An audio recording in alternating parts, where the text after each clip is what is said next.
spacer goes in the same orientation, so the little ridge on the spacer is going to end up going toward the brake. Now I've been heating the other side also, and hopefully it's warm enough to knock it out as well.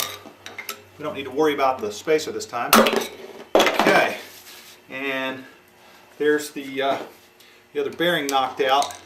And then while the wheel is hot, what we want to do is take the new bearings which we've had in the freezer and knock them in. So let me go get those bearings. Okay, with both of the bearings out, I can heat this up, making sure it's good and hot before I drop the cold bearing in.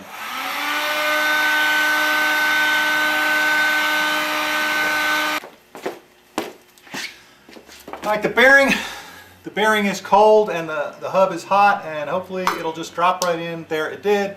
It's seated, and you don't ever want to hit the inside of a bearing that you're driving the outside of into a hole. So it's okay to hit the outside, and we'll just give it a little tap to make sure that it's seated okay.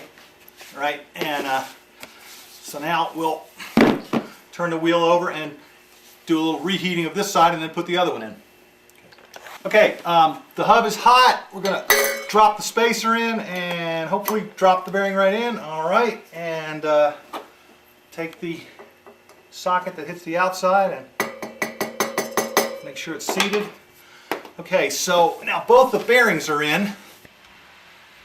All right, we've cleaned up the inside of the wheel, and this is the Speedo drive. So the Speedo drive has these slots, and they just drop right in there. And then we take the seal, which we've applied some grease to the lip, and the seal is going to fit in here, and it fits flushly, so you can just I don't know, take a block of wood and the seal's in there.